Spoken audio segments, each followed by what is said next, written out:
we invite you, wherever you are, whether you're at home or whatever, to kick your shoes off and put your feet up and lean back and get yourself a cup of coffee or something and just relax and join us in enjoying some very quiet and romantic and relaxed music for a couple of hours. Your call is being transferred.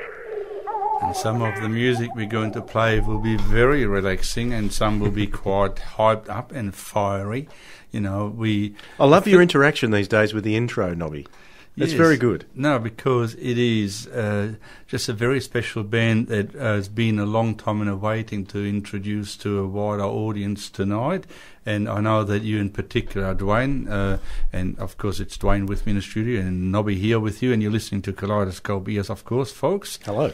Yes, and the band that Dwayne in particular was looking forward for me to feature is Soft Machine, originally called The Soft Machine, and the reason why we chose to feature that band, it's not exactly everyone's cup of tea.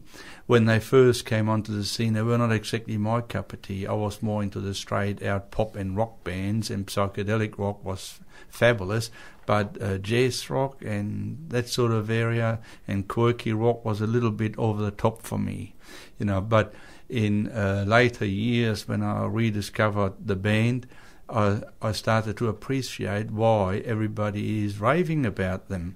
In particular, I've noticed from reading different interviews in music magazines, some of the interviews that we have conducted ourselves, both Dwayne and myself, and Todd, you know, you hear different musicians more often than not just refer to bands like Soft Machine and Van der Graaf Generator as being massive influences on their music.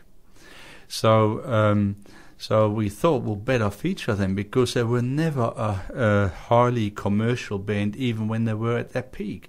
They were always more of an underground band. They were one of the original British psychedelic groups, but they also gave birth to progressive rock and jazz rock. So actually they were the first one I heard play actual jazz rock.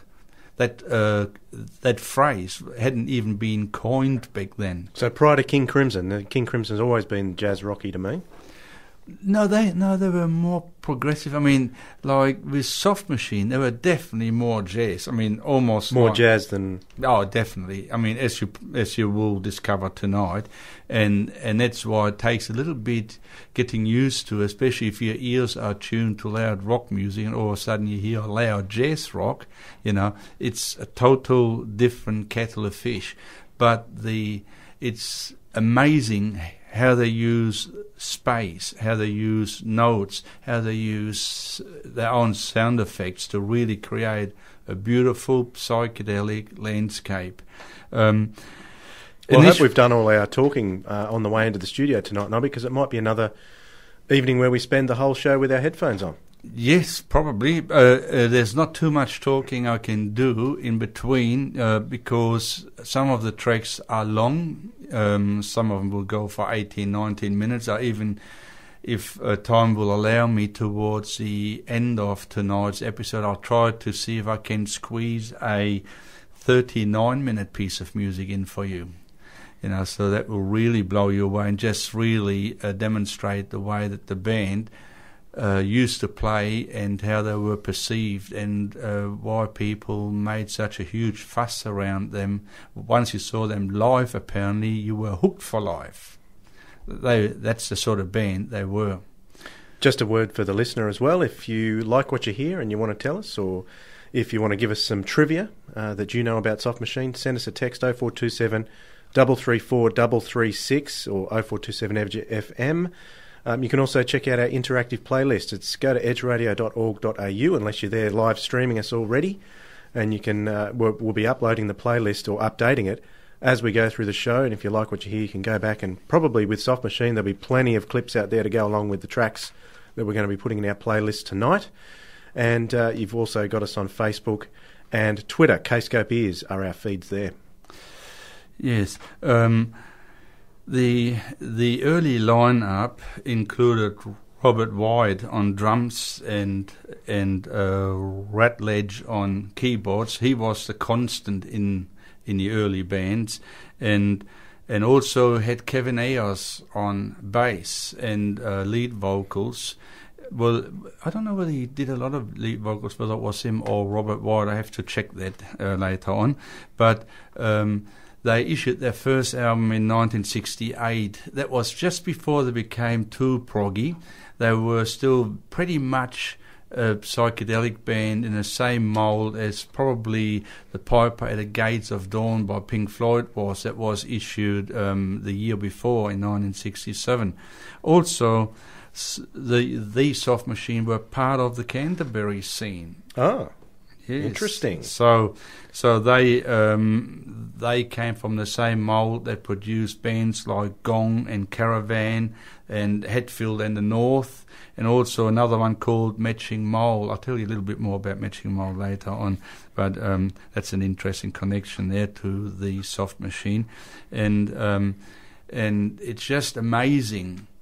From the first few tracks I'm going to play you, how much they progressed from that sort of music within the matter of about 6 to 8 months to play what will be the main feature for the rest of the night. But anyway, I'll just leave that for you to discover. It's an amazing discovery, and hope you like it as much as we will here in the studio.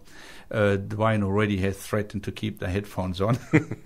And just to remind you that you are listening to Kaleidoscope Ears on Edge Radio 99.3 with me, Dwayne, and Nobby.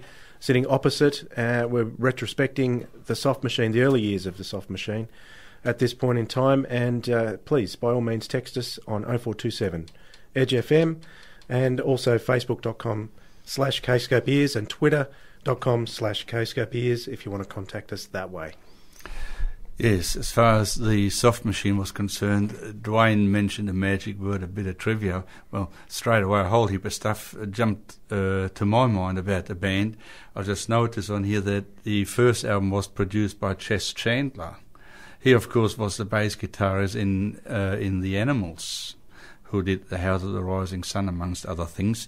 And the producer, the executive producer, was Mike Jeffrey. So it's the same team that also was the management for Jimi Hendrix. And that explains why the Soft Machine were the opening act to Jimi Hendrix on his 1968 US tour.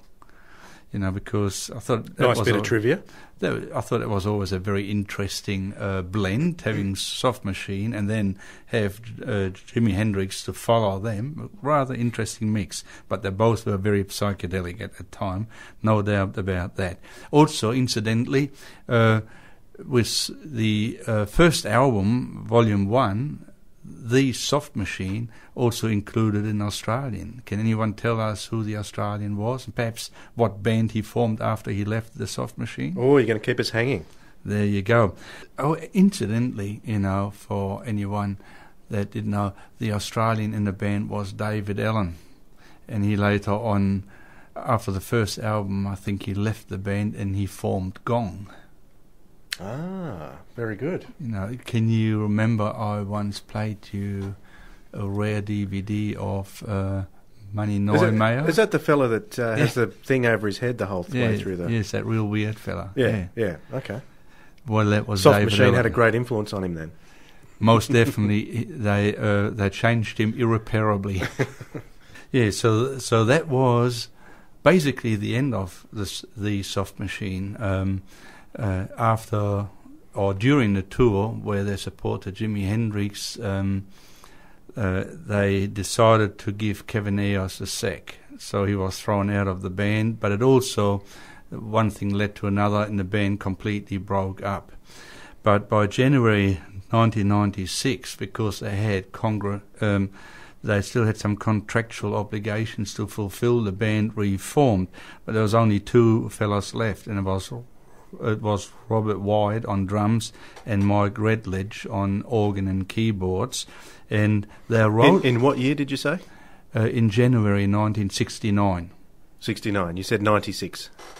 I just wanted to clarify that. Yes, it's 1969. And also Hugh Hopper, who was their road manager, he joined them on bass. So they formed a trio, and then some month later, There were also 4 horn players that joined them, including Elton Dean. While the others all dropped off, Elton Dean became a constant member of the quintessential lineup of Soft Machine, because they just simply dropped the in front of it, and from here on were known simply as Soft Machine.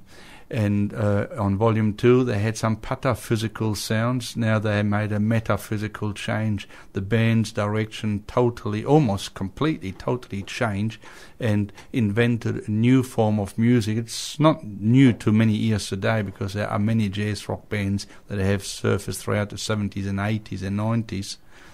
Just on Volume 2 though, and Volume 1, I had a sense listening to those that I had no idea what to expect. It could go in any direction, and it very often did. And that's what I found amazing. One of the other bands that I've had similar feelings on is probably Mothers of Invention. It's a different kind of music, but they could go off in any crazy direction that they wanted to, and Soft Machine was the same. Yes, there's a little bit more order in Soft Machine than there would be with the Mothers of Invention. Right. They were a little bit more unpredictable, weren't they? But yes, there are similarities there.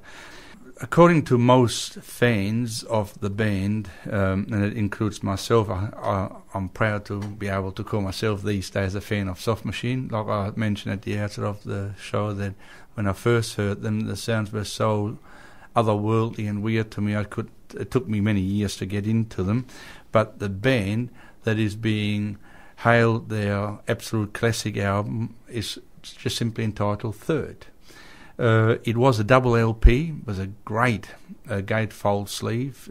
It looked rather bland on the outside, but inside it had a very relaxed 4 members of the band reclining in the recording studio room.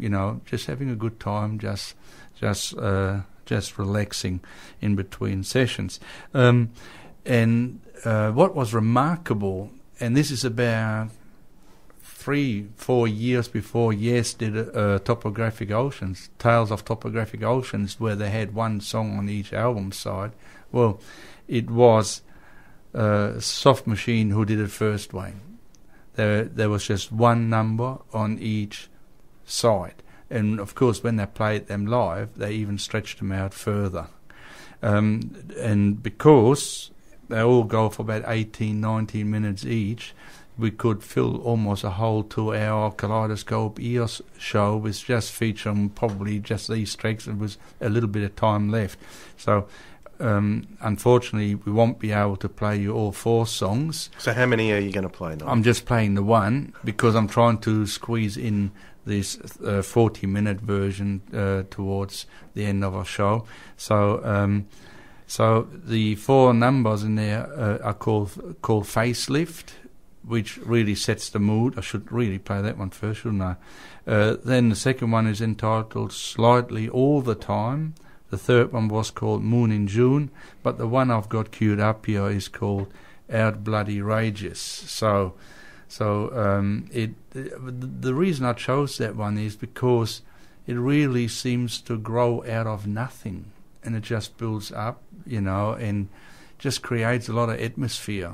You can understand that this is a piece of music that's not just simply straightforward jazz rock, as some of the other numbers seem to kick off, but this one builds up, and it's rather intriguing and very psychedelic in a way, and it's just a wonderful piece of music.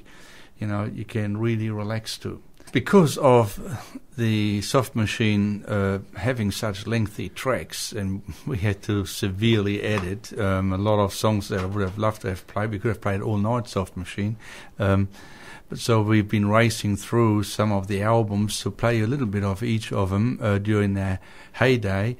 I'm going to play you another number from Volume 5 next, and this one is entitled As If. And then whatever time remains, we're going to play you a lengthy live track that will conclude our show for tonight.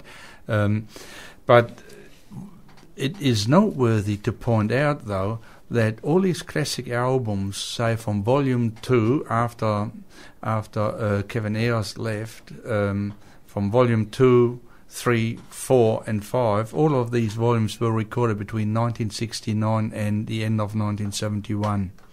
I think they finished volume 5 of early 72. So all this prolific stuff, the whole legend of Soft Machine was based on those couple of years. Amazing. Busy times. Even though they've done some great albums afterwards, but these are the quintessential Soft Machine nice albums. one, Nobby. Yes. I think that's twice you've got in the Q word tonight. Oh, yeah. I mean, well, you just can't help it in a case like that, you know. So I hope to be forgiven by a listening audience. Well, there's never a dull moment with Soft Machine. They'll keep you interested all the way through. What a fascinating number that was from Soft Machine Volume 4, entitled As If. What's your impression? Oh, I'm really loving what I'm hearing, Nobby. Like to dig out I've got all the Soft Machine albums somewhere. I just need to dig them out and give them a listen. And I'm really, these days, I don't know what's happening. I'm getting a taste for jazz drummers. They add so much that's so important in this particular style of music. And they are so different. I'm just noticing how different they are to your standard rock drummers. Even the really good rock drummers are very different. A lot of the really good rock drummers started off as jazz drummers. I'll just throw one name at you, Bill Bruford. Yes. I mean, he was a straight-out jazz drummer before he made his name with both King Crimson and Yes. And they're very similar styles. I was thinking of Bill Bruford during that that last track, actually, and that the styles were quite similar. And I also loved the experimentation, which you don't usually get in normal, straightforward prog rock or rock music, you know, is these jazz elements, like to bring in the double bass and the sort of sounds and noises you could get out of that interesting were an absolute eye-opener in that last track. So, yeah, some wonderful stuff. Now, as far as Soft Machine is concerned, they made their name and reputation mainly by their live performances, more so than the studio ones, although the studio ones they are best remembered for, because not many listeners alive today can say that they have been at a Soft Machine concert during their heyday, especially since a lot of our listeners are young people. I've come across this live performance from 1971, so the concert took place somewhere between the recording of Volume 4 and Volume 5 that we just sampled you some tracks from. And here, this is the impression that one person had that was at that particular concert. And he said, in spite of the fact that he had listened to Soft Machine's double album Third many times, the concerts that were held at the Henny Onstad Art Centre in Hovikoden, that's in Norway, was a life-altering experience, he said. The art centre removed all the chairs in the concert hall so the audience sat and lay on the floor. It was such a total focus on listening to this great music. And he said that they actually did 2 concerts and they were completely sold out, and people in the audience asked, they couldn't understand what sort of music they were listening to, so they asked, is this jazz, rock, or is it progressive?